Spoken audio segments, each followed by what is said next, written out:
Okay, college students, here we are. You have learned about yourself. You know your strengths and weaknesses. You've also learned about some habits, maybe some bad habits that you let yourself slip into back when you were in junior high or high school, and kind of how they followed you. You also might have learned maybe some good habits that you'd like to implement in your life going forward. Now we are going to turn and set our sights on school and how you can take all of this information that you've learned about yourself and integrate it into how you perform in school. Because the truth is, we all know that you guys are going to go off to school or go wherever you go, and mom and dad are not going to be there to say, hey, did you get your homework done? Did you get all the stuff you needed?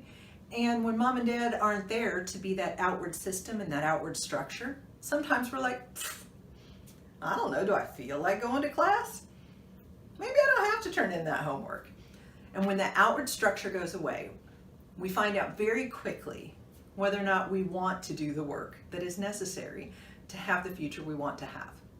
So I'm going to give you some inside tips and tricks, some inside information about how school works so that you can make informed decisions about the types of things that you have to do, the types of things you want to do, and the types of things that you should never, ever, ever do.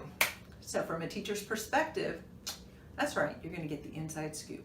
So pay attention and stay with me. All right, let's pretend it's your first day on campus and you've moved into your dorm and you have your schedule, you got your ID picture taken, you're hanging out with all these new people and you want to have a really good time, right? Everything seems perfect. And then you go to class. And all of a sudden you have a syllabus in front of you, and then you go to another class and you have another syllabus in front of you, and then you go to another class, and all of a sudden you have all these expectations on you. And everything in you starts to panic a little bit, and then you think, you know what, it can't be that different from high school. It'll be okay. I mean, it's gotta be okay, right? Without taking the time to appreciate the differences, without taking the time to analyze even how a college semester is put together, and all of the ins and outs of the ways that you need to understand a college semester in order to succeed and in order to play the game well. So here goes. A college semester is broken down into 16 weeks. Most classes are 16 weeks or 8 weeks. Now, there's some classes that are 12 weeks, not very many. So let's focus on the 16-week and 8-week classes. A full semester is the 16-week class. Now, in a 16-week class, usually it's broken down into these parts. Usually, every 4 weeks, there's a test. I know, crazy, right? But teachers do this on purpose because the first 4 weeks, you'll cover whatever chapters they intended to cover. There will be like an introduction, and then they'll cover 2 or 3 chapters, and then voila, this test appears. And you think, wow, I didn't see that coming. I didn't realize there was a test, even though you probably have a syllabus and you probably have a schedule. And on the schedule, it probably said there was a test coming up. But the teachers do this to, spread things out a little bit. And then after the 4th week, guess what? On the 8th week, there's probably another test because the 8th week is midterms. What?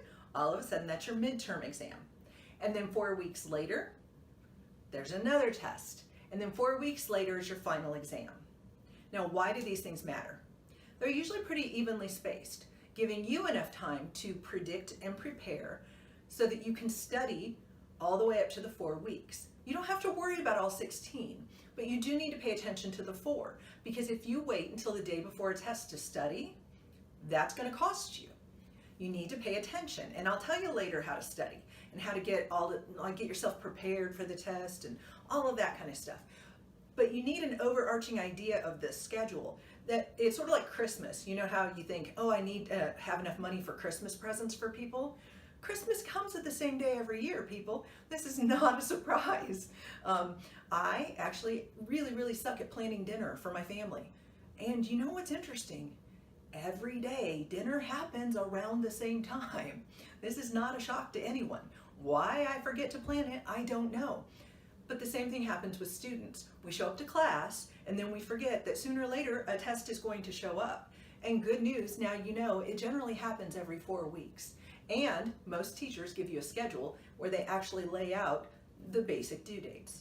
So if you look at the schedule, I'll show you later how to put that in some sort of an organizational pattern so that you can remind yourself.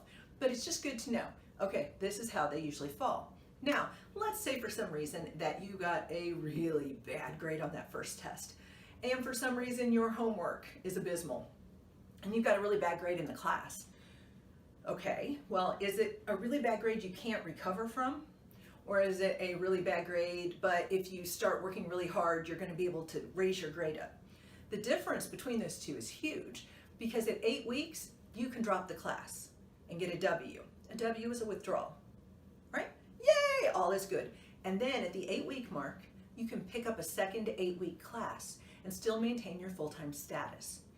That is huge, because if you fall below full-time status, you lose scholarship money, you lose insurance. Your parents' insurance won't cover you sometimes if you fall below full-time status. All of these things matter. So if you think you're failing a class before 8 weeks, like let's say 6 or 7 weeks, and we're talking fail like abysmal, can't come back, you're at 30% in the class, and you go talk to your teacher, and you and the teacher agree this is not going to go well for you, you need to go to your counselor and you need to talk to him and say, what can I do? Are there any second 8-week classes that I can find? Because that's the way you play the game. A W is not the end of the world. It doesn't even affect your GPA. But you're playing smart when the better part of valor is backing off of a class so that you can re-engage with a different class and get a different grade and not kill your GPA. That's why these things matter. That's why it matters that you know that a 16-week class is different than an 8-week class. I cannot even explain to you how many times I'm teaching, because I do teach public speaking in college, and I'll be talking to my students and I overhear someone say, I just am so bad at this class. And I say, have you thought about dropping it and picking up a second 8-week class? And they say, I didn't even know you could do that. Okay, people, these are important things to know. So I want you to print off the worksheet that I have available for this particular lesson.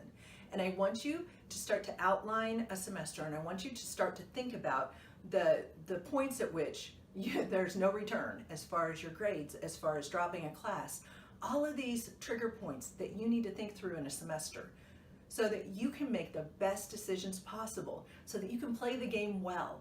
I want you to get straight A's. I mean, who doesn't want to get straight A's, right? I want you to learn, because that's so much more important than getting straight A's. But at the end of the day, the best way to survive this is for you to know all the rules so that you can know how to beat the system and win the game.